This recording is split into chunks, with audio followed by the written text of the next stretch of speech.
following program is an exclusive Disruption Networks production. So you just bought your dream home, and now it's time to move. Let's face it, nobody likes to move. All the packing, unpacking, lifting, upstairs, downstairs, and broking everything, including your back. Let the professionals at EJA Moving Company take all the stress and pain out of your move. Competitively priced moving, relocation services, office moves, and complete packing and unpacking services. They work with everybody to make it simple and easy for you to move and relocate. Call EJA Moving Company at 315-335-0516. When it's time to relocate, have EJA Moving do all the work for you. Hit them up online, ejamoving.com. Hey, Disruption Network. This is Mike Sacco, the general manager at Nye Volkswagen of Rome. If you don't know me by name, it's only because you have not received the best deal. There's only one reason to leave Utica, and that's to come see me in Rome and get the best deal on your next new, pre-owned, or certified VW. Mention that you heard this ad from Disruption Network and receive $250 off your next vehicle purchase. You'll know why our customers say, I love my Nye VW. Come see us at 5865 Rome Taberg Road in Rome, or visit us online at nyvwofrome.com. Want to know what's going on at the D? Hit up DisruptionNetwork.net and check out our events calendar, brought to you by the Events Co. Find out about upcoming guests, special events, concerts, show schedules, community activities, and more. Get connected at DisruptionNetwork.net.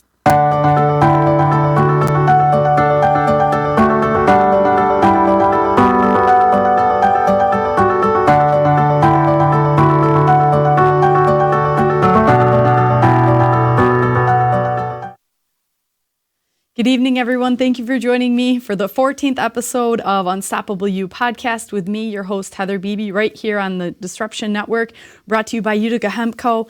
They have several locations here now in the Mohawk Valley, Clinton, New Hartford, right here in Utica and out in the Valley. If you're having any experience with pain or just something that you haven't ever tried and you think you could have some relief, give them a shout. You can find them online at Utica Hemp. uticahempco.com.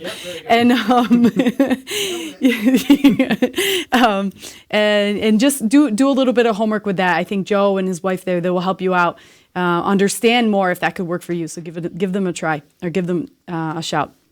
So another just reminder, January 4th through the 11th, I have the Women's Wellness Retreat coming up in Rincon, Puerto Rico. It is a week full of rejuvenation. We'll be doing yoga, adventuring, hiking to several locations all throughout the West. You'll be really getting to see the sides of Puerto Rico that otherwise you wouldn't. And most tourists don't even get those chances. So I read something the other day that only 20% of the tourism that hits Puerto Rico, which is huge, make it to the West Coast. So it's a really, really amazing opportunity to see that side of Puerto Rico and also do some work on yourself. That's pretty much all I have for announcements for tonight. I'd like to introduce my guest this evening, who is the author of this really, really, really neat little book called Find Wonder in the Ordinary. And it's a kid's book for adults. Oh, look how it's sparkling up there. Isn't that nice? That's cool. It looks like it's alive. It only works on that particular book. So it doesn't work on any other book. Yeah. So we have Bernie Freytag. He's here tonight. We're going to talk a little bit about this book, kind of where it came from. And, you know, I did read through all of it, and I took lots of notes on some things that I really enjoyed. I think it's a great, great read. It's easy to read. I actually read it in a total of 2 days, and I probably could have read it in one day. Yeah, you know, it's a quick read. Yeah, it's a quick read, but it's good. It keeps you in. So thank you very much for having me. Yeah, for sure. Yeah. And first, I congratulate you for doing it, because as you mentioned in the end, this was a thought, a kind of a dormant thought that you had for a long time, and then you were inspired into moving into motion. So yeah, even despite insecurities or having that fear of it. Oh yeah, good enough. It's a huge fear, and it was a huge leap of faith, really, to jump into it. Probably had the idea for it, and I say idea like I never thought it would be a book. I had an idea of Find Wonder in the Ordinary. Probably came about like 5 years ago, and it wasn't until about a year and a half ago that I was like, it's not going to make sense to anybody unless it's a book. So. That's kind of where that grew out of. It just grew out of this small little idea. And actually, I think the idea ultimately was born 20 years ago. and it just kind of germinated and became this at some point. Yeah. The ideas in it, I think, are great, and not everyone will get the same experience, I think, too. And some things you might get and some things you might not get until you get it. Yeah. And you may find yourself in a similar setting as you describe, and then like all of a sudden you're like, yeah. And I don't know. It felt like that for me sometimes. Oh, good. I'm glad it did. I think we talked right before the show. It's like the idea of the book the subtitle is it's a kid's book for adults, and I really meant that. It's kind of a journey back to your inner child, and it was my journey back to my inner child for the last 20 years, and it's just top level stuff that is just the idea of wonder in so many different things in life, just to kind of open our eyes to the way kids see the world. Yeah. If that makes sense. Yeah, for sure. Yeah. I think it's nice to remember sometimes to appreciate the things that we see every day, the little things. And I think you said it perfectly. It was towards the end of the book that it's the little things that matter over time. It is. Yeah, time and time again. So I thought, actually, so the quote I read on my last podcast was this. I just loved how this is said because this is so true.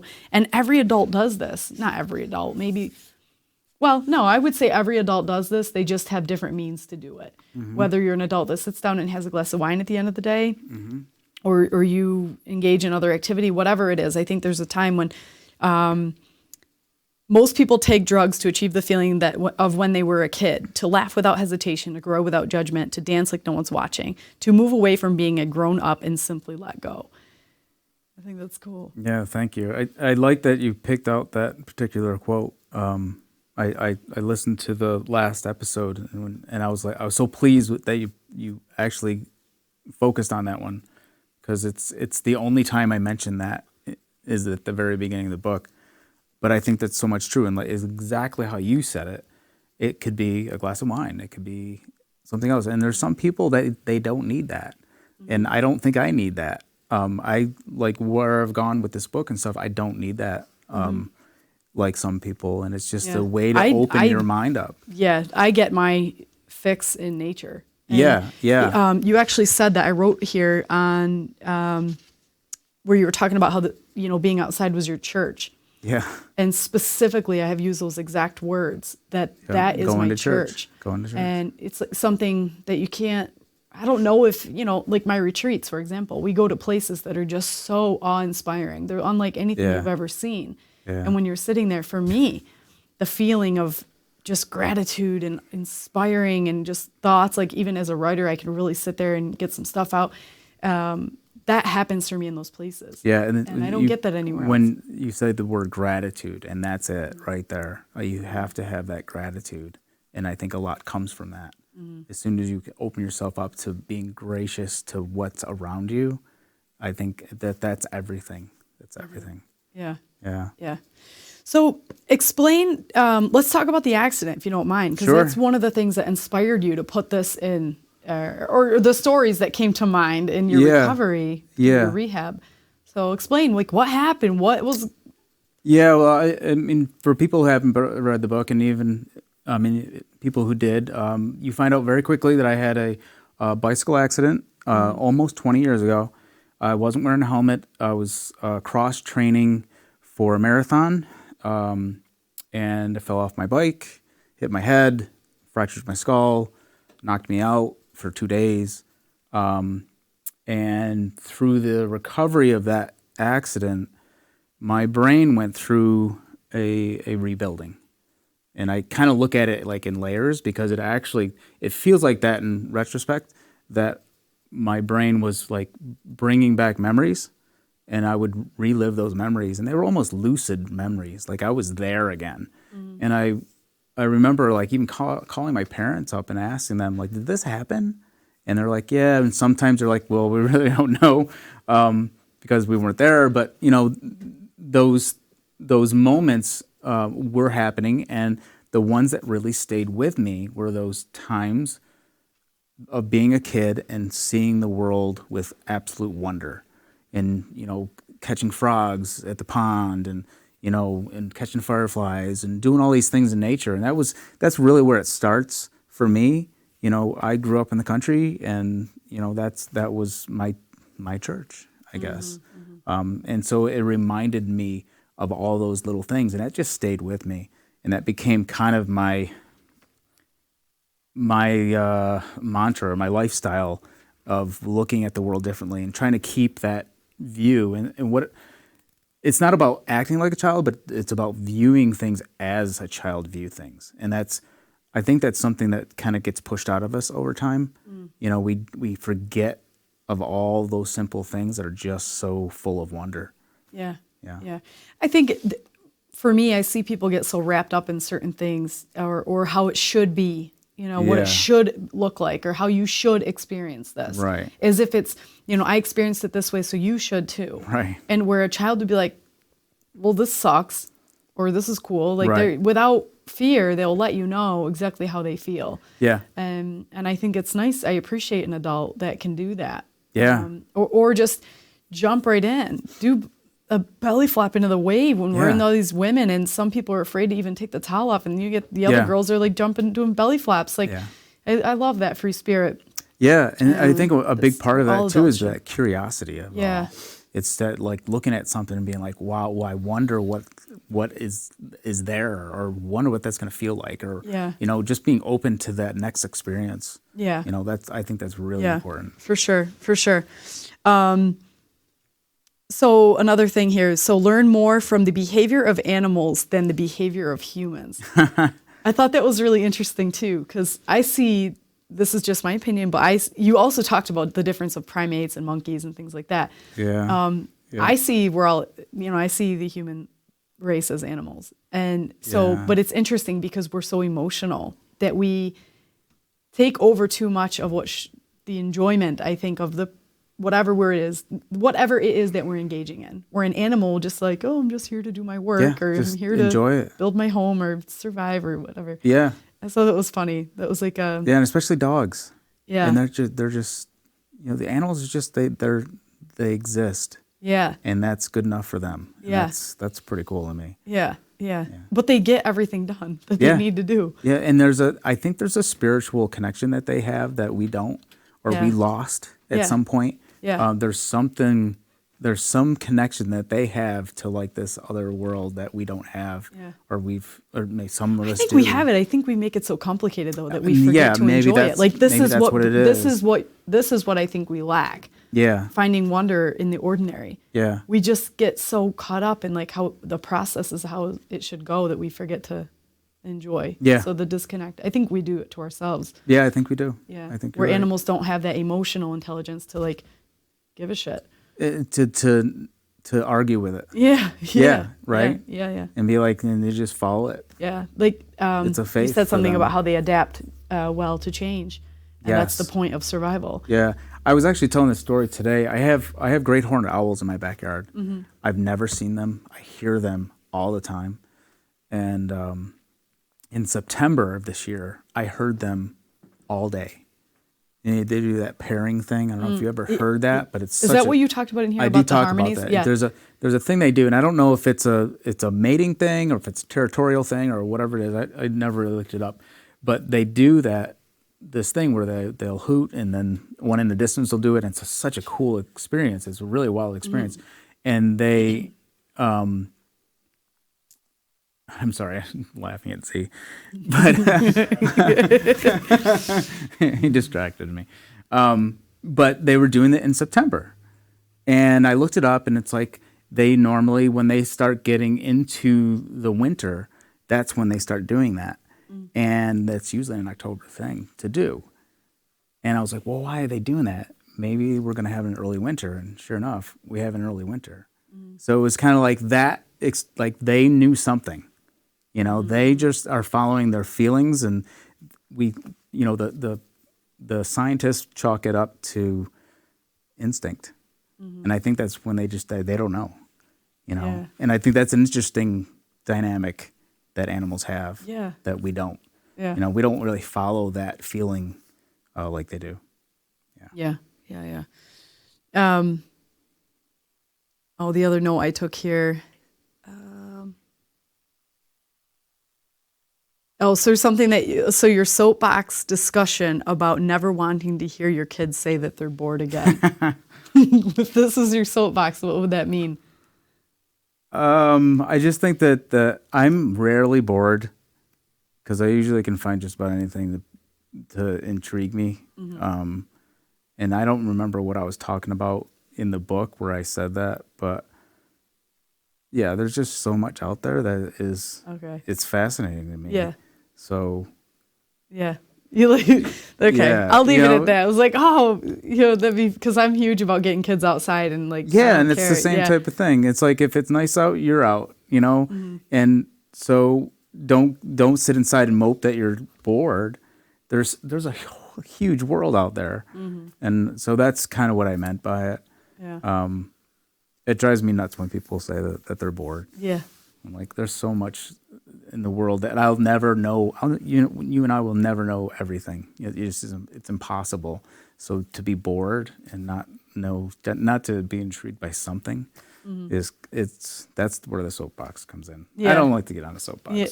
So. Well, you like snapped it quick. You're like, no, I'm not getting on this not soapbox. gonna do it. Not gonna do it. I took a note here to ask you if you think all things happen for a reason, and then especially in regards to your accident. And then in the end of the book, you actually answer it. So I was like, Do I? Well, kind of, because you say everything is connected, nothing is coincidence. Yeah, I do say that at the very, very end. Yes, I do believe that. I do believe I think almost everything happens for a reason. It's not as romantic to put it that way, but I think almost everything does. And I think ultimately, yeah, it probably all does happen for a reason, good or bad. But I also think that we have the ability to change it too. Sure. It's not all scripted. Sure. Yeah, I mean, it doesn't, I don't know, thinking that it happens for a reason doesn't mean we have to know, Right. or plan it. Right. But in hindsight, maybe like, oh, that's why that happened. Yeah. That's how I would Yeah, take and it. I think for me, obviously, the accident, I look at it as a gift. I look at it as a gift now. And I think a lot of people can say that after going through something like that, because it changes your view on life, and you don't have to go down that path, but I'm glad I did.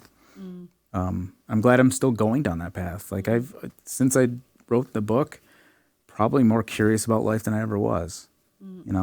I think even though I spent 20 years kind of compiling a book,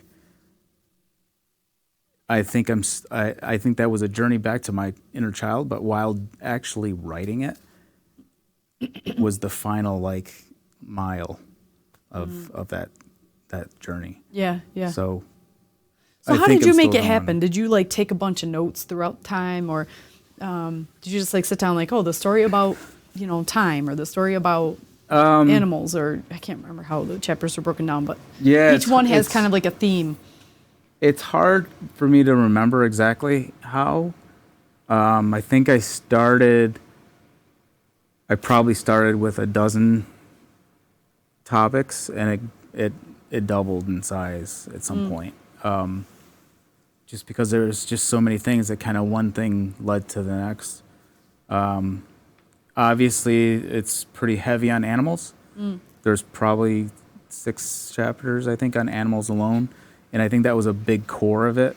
And those were all stories that I probably had written before or had the start of. And then things kind of built around it.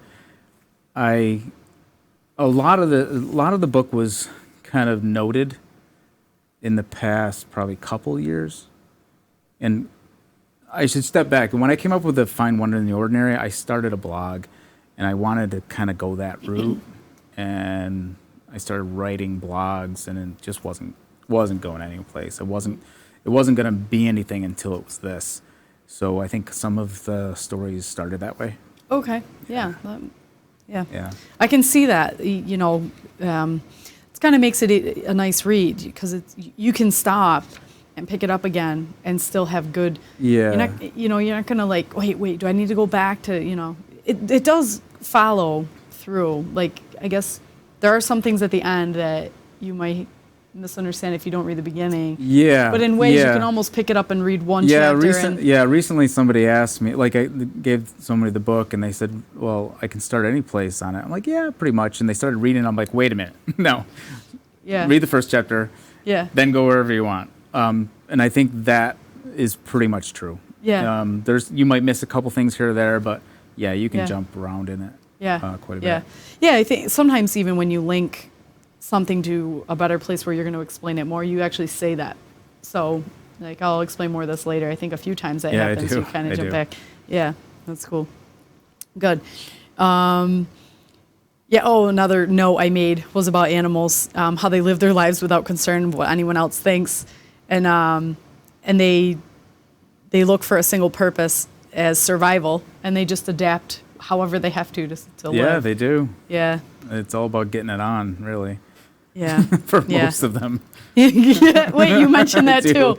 I Like do. whatever they have Like to do just to, about to everything be an attractive animal to does. the opposite. Just about everything an animal does, it's about the other sex. Yeah. It really is. Almost Yeah. everything. Yeah. Like you look into all their behaviors, like, well, that's to attract a mate. That's attract a mate. That's Yeah. to attract a mate.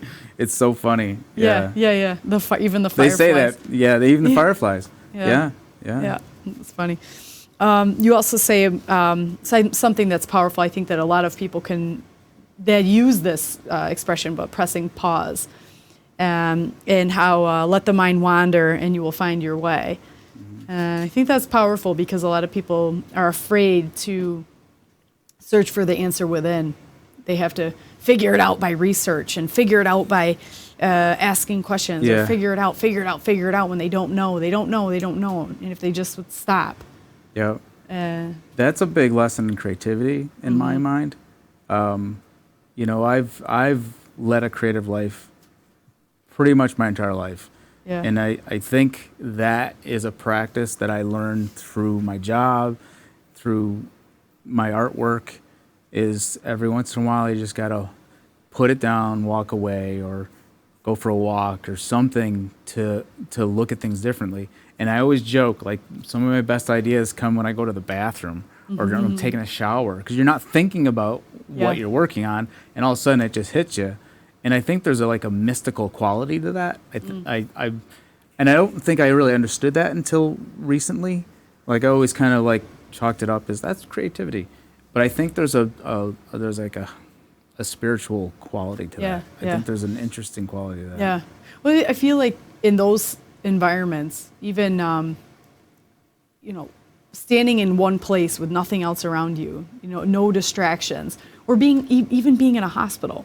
Yeah. So as an adult, when you go to the hospital and you sit there, it's nerve-wracking because there's nothing to do. When you can't, at home you have all these things you could be doing, dishes to be done, but purposely they keep you there to recover. And Right. without distraction. I feel like in my moments of creativity, it's usually the same. Like, I'm in the shower. There's nothing else Right. going on, and there's nothing else that I can think about other than oh, this would sound really good if I wrote it like this, or Yeah. And it's interesting how it just all of a sudden it'll just be there. Mm-hmm. Like, whether it's a voice or it's just a thought, it's just you completely clear your mind, and all of a sudden an answer's there. It might not even be what you're working on at the time. It could be about something else. It's Yeah. just, I think it's always interesting how that works. There's a really good book by Elizabeth Gilbert, who wrote Eat, Pray, Love. She wrote a book called Big Magic. Okay. And if you ever get a chance, I would highly recommend it. It's one of my favorite books. I've read it twice. And I read it probably 4 years before I wrote this, something like that. And that describes what we're talking about so well. That book is all about creativity and living a creative life without fear and just going for what you believe in. But it was her analogy of that the universe kind of puts these little clues out for us, and it's up to us to find them. Yeah. It's kind of an interesting Yes, dynamic. I wrote a note about that too. Yeah. Yeah. Oh, there's you do have a lot of things to say in here, like faith being to believe in something we cannot see, Yeah. and sometimes people have to put faith towards religion, and Right. and I don't like how that happens, because religion has stolen that word, And Right. and I'm not knocking religion. Like if people have No, the religion, exactly, believer in exactly. all of that, like I think it's really important that we're all believing what we want to believe in. Yeah. But faith is also just trusting the process or making a decision, not knowing where it's going and that it'll get there. Why are you guys laughing? I'm celebrating what you're saying. Go ahead. Don't mind me. We have some guests, some. Sean's here today. But yeah, So- I mean, there's a chapter on faith. Yeah. And I Yeah. actually say in it, this is not a chapter about religion. Mm-hmm. It's really is about believing what you can't see. Yeah. And my Stretching the faith- possibilities in your mind doesn't have to be based in reality too. I love that Yeah. part of it too. Yeah. Yeah. Yeah. It's an interesting thing, the faith aspect of it all, because I think faith for me, it lies in creativity. Although Yeah. the book for me isn't about creativity as a whole, but there's an underlying theme of creativity throughout the whole book. And it's why all those drawings are in there. It's just the way that I think creativity works, at least for me, Yeah. and having that faith in things that you can't see, it speaks volumes. Yeah. Yeah. Yeah, for sure. I mean, I think it's powerful to acknowledge that these things have meant something to you so powerfully that you were willing to share them. Actually, you said that. When life shows you something important, it's difficult to keep it to yourself. Yeah. And as being an artist, I think it's something like if you're being an artist, it's all about sharing. Yeah. And so, Yeah. Like it ticked you so good. Like it's something in here was so important. It's so special. Yeah, and you're like, I just want to share this. right. And And the I faith think that you will receive. the it point well. I was trying to make is that I never want to come across as preachy or a Mm-hmm. know-it-all. It's just, I want people to know what I've experienced. Yeah. And it's an art thing for me, and it's just it's good to know that other people have grasped it and have returned the favor to me and were appreciative of it. Yeah, Yeah. for sure. So this is a couple of other things. Emotional intelligence. Okay, so you talk about where these moments, the walk in the woods with your friends or the walk up to the lake to skip rocks, how it like triggered these happy feelings of like moments in your past that you had those experiences. Mm-hmm. And so I thought that's a good moment to acknowledge how sometimes people have quite the opposite effect. They see something and they're triggered to get really scared or whatever because of something horrible that they've gone through. So it's cool that you draw a lot of attention that this is good stuff. This is good stuff. If you get out there, if you appreciate, it's like we all go through hard times. Yeah. But if you let that be the only thing you focus on, that's what you're going to see. Yeah, and I think I actually say when I was talking in the book about reliving things from my past, I think I say in there like not all that stuff was good, but it was the good stuff that won out in the end. Those are the things that stayed with me, and so that's what I talk about because those are the things that are the more important stuff. I always think of the movie Inside Out. Have you seen that? With the emotions so you like inside. those core memories and Yeah. all that stuff like that. It's how the brain works. I mean, you watch that movie and it's like Jesus Christ, It's kind of they like nail it's it. not for kids.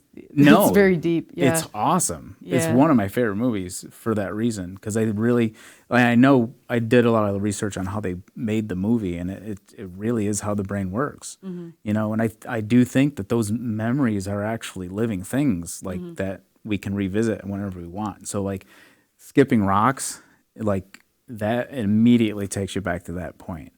And for me, I say something in there about when I was 6 years old and I was drawing in the back of my parents' station wagon on the way to Florida. Like when I draw now, there's times when I'm back there and I'm that 6-year-old In kid that again. station wagon. And it's exactly the feeling I have. No seatbelt. No, yeah, exactly. No seatbelt in the way back. Not the smartest thing, but hey, everybody did it. Yeah. But it's just like those memories are so freaking powerful. Yeah. You know, and it's important to latch on to those good ones. You got to do that. Yeah. Well, you can and create new ones. I think there's plenty create of new experiences ones. that you can Absolutely. find wonder in the ordinary by just being observant and open to amazing things that are going on around you. Yeah, and that's again. That's a creative mind. That's an artist's viewpoint of the world is observations. You know, there's a quote on the back from my best friend, and I've known him since I was a kid. He says something like, "Weird things happen to everyone. Bernie just notices them." Yeah. And I think there's so much truth to that. Like, I don't know why it is, but I see things that other people don't see, and it's not because it's not there. It's just it's an observation thing. Yeah. It's just paying attention. Yep. You know, there's so much more out there than we even know. Yeah, for sure. And I think that the world is sprinkled with lots of people like that to kind of keep the others in check. You know, Yeah, I not hope everyone has so. the ability, but yeah, I think this was a great read for that reason. You know? Great, thank you. So, yeah, share where people can find this book. Locally, I probably should have brought a list, but locally, you can find it at the Artisans Corner in Clinton. You can find it at Cafe Domenico in Utica, near the Uptown. You can find it at the Old Forge Hardware Store. Probably one of my biggest places that people have been buying it is the Old Forge Hardware. People love it up there, so that's great. It's nature. Yeah, it's a nature thing. And you can get it on Amazon. You can also hit me up anytime if you're local. I will deliver the book to you. I don't mind. I'm also selling signed copies on Etsy. You can find anything at findwonderintheordinary.com. All the places to buy it is within that. Cool. Good. Yeah. So we do have an opportunity for somebody to win a copy of this. If you want to go ahead and like, comment, share the post, and we will let you know after who's the lucky winner of the book. But go ahead, like, comment, share the post of this show right now that's happening, and we will check in with you later and to see. So I don't know if any questions have been coming in, Z. They just want to know the name of the book. So Hold it up again because that was fun. yeah. Find wonder in the ordinary. Yeah, it kind of sparkles if I hold it up. Yeah, it still does. It's so funny. Oh, it's this camera now. Find wonder in the ordinary, an adult book for children, or a children's book for adults. Sorry. A kid's book for adults. I'm saying it wrong. So I want to read you this message I got yesterday when I posted that that I was going to do this. So this is from a woman, Carly. I used to work with her a couple of years ago at M&T. As a cycling enthusiast, an injury like that is a worst nightmare. I can so appreciate his recovery and how the event changed his life course. And I'm glad he came back as he did and wrote the book. It's full of dear reminders for those of us who get caught up in the rat race to slow down and smell the roses. Everything can change in the blink of an eye. And illustrations are adorable. I love how they were on point with the chapters. I'd love to meet him one day. So That's cool. yeah. That's very cool. She does a lot of writing, and that's why for her it hit, because it can happen to anyone. It can. It was a fluke thing. Just a fluke thing. It's not like I didn't cycle a lot. I mean, I was training for a marathon, so what am I doing cycling? Just kind of slipped off the bike. Yeah. Changed the course of my life. Yeah. Yeah. Yeah. Yeah, and so many weird things happen where there was one person walking on that side of the river that day that saw me fall. One person. Yeah. All by himself. And I was directly across the street from Mass General.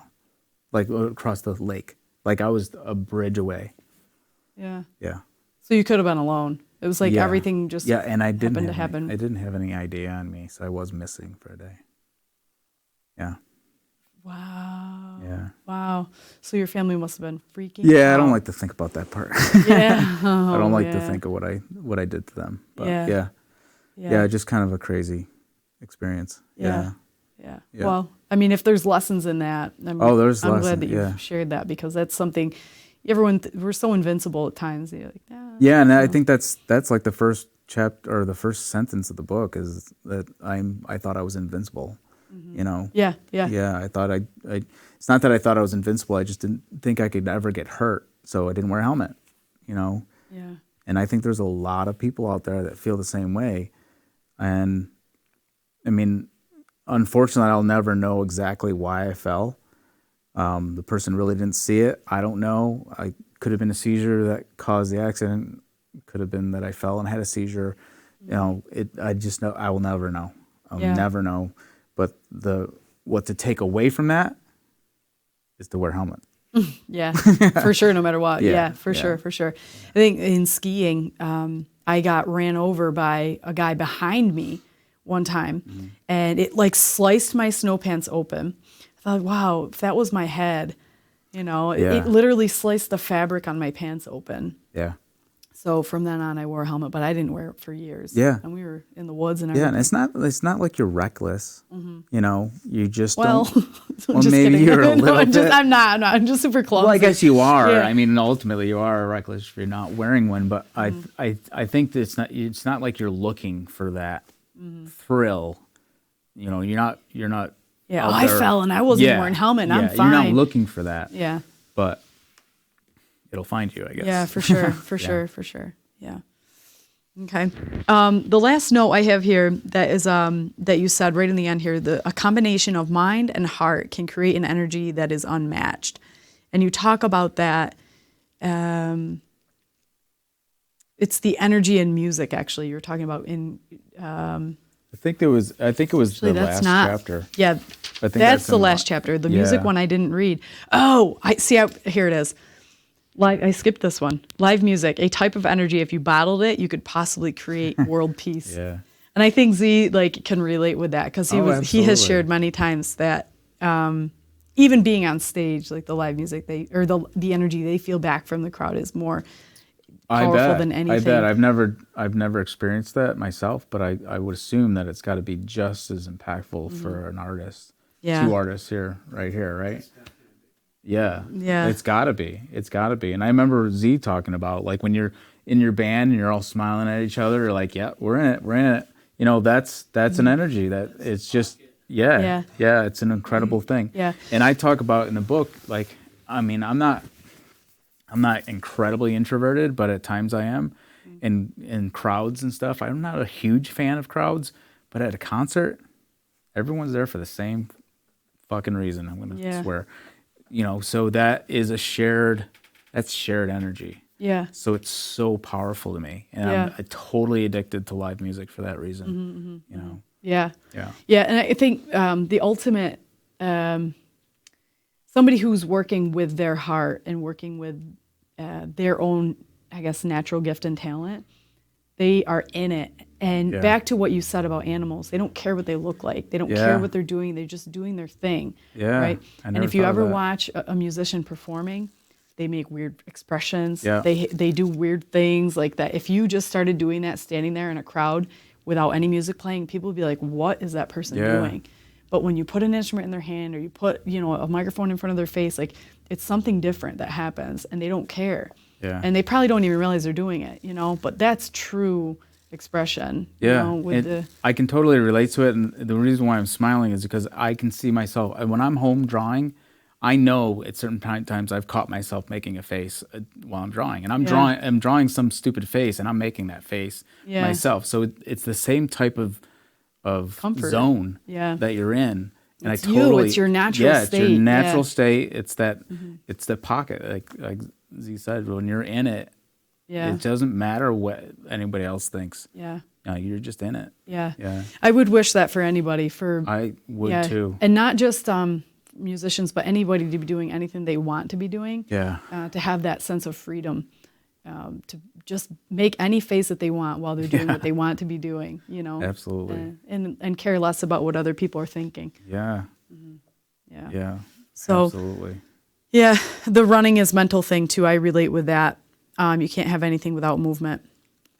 I'm a runner, and I'm the whole time like, I run the Boilermaker. I don't run anything more than that. And about 6 miles in, I'm like, this is ridiculous. I don't even like it at that point. I'm just like, but it's all mental. She's like, all right, just get through it. Yeah, that was the last chapter of the book that I added was movement. Oh, okay. Yeah. It was as I was writing the book, I understood that there was a movement in almost everything. Mm-hmm. And the more I thought about it, the more I'm like, there really needs to be a chapter on movement. Mm-hmm. And it ended up being one of the longest chapters because there was so much to put in it. For me personally, because I have to do something every day. I got to do something because otherwise I don't know who the hell I am. I like the idea of movement in my life. So, but music is movement, laughter is movement, the way the universe works, everything's movement. So yeah, I love that part. Yeah. Yeah, I really enjoyed it.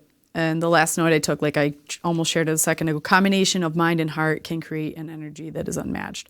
I loved that too because, being in tune with doing what you want to be doing, being conscious of doing that, it's nice. Yeah. Yeah, I think I said in the book someone told me that it kind of works like a figure eight. Mm-hmm. Head to heart, which is a band, by the way. Yeah. The head and the heart. Yeah. And I always thought that was pretty interesting how that movement worked. Mm-hmm. And I think when it hits both, it feels right. Everything feels right. Yeah, for sure. Yeah. For sure. Great. Any other, let's see, Darlene. Huh? Okay. So true. Okay, Lisa Hudden. All right, yeah. Well, anyway, Bernie, thank you so much for doing this. Thank you. And we'll keep our eyes. Yeah, for sure. I think this was great. And like I said, there's a lot of, I consider myself a creative thinker, and I was able to really enjoy a lot of things in here. And almost like, I've said that before. In the church thing especially. Like I say that a lot because it's truly my church. So to be outside. But I appreciate you coming on. Thank you so much for having me. So I will keep an eye, and we'll give these books to people that would appreciate them. Yeah, great. For sure. Awesome. So thank you so much for joining me tonight on this another episode of Unstoppable You podcast with Heather Beebe.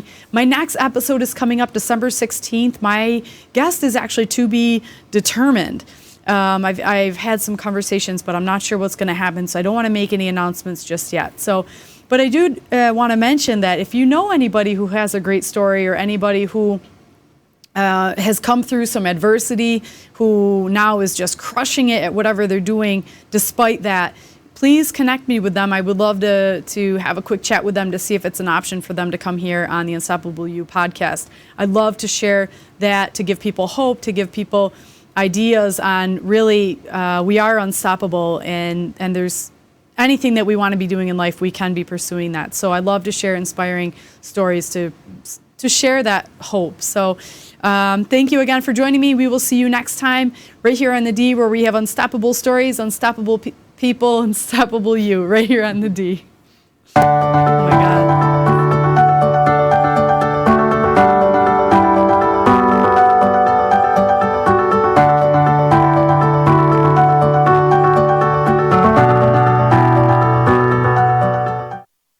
So you just bought your dream home, and now it's time to move. Let's face it, nobody likes to move. All the packing, unpacking, lifting, upstairs, downstairs, and broken everything, including your back. Let the professionals at EJA Moving Company take all the stress and pain out of your move. Competitively priced moving, relocation services, office moves, and complete packing and unpacking services. They work with everybody to make it simple and easy for you to move and relocate. Call EJA Moving Company at 315-335-0516. When it's time to relocate, have EJA Moving do all the work for you. Hit them up online, ejamoving.com. Hey, Disruption Network. This is Mike Sacco, the general manager at Nye Volkswagen of Rome. If you don't know me by name, it's only because you have not received the best deal. There's only one reason to leave Utica, and that's to come see me in Rome and get the best deal on your next new, pre-owned or certified VW. Mention that you heard this ad from Disruption Network and receive $250 off your next vehicle purchase. You'll know why our customers say,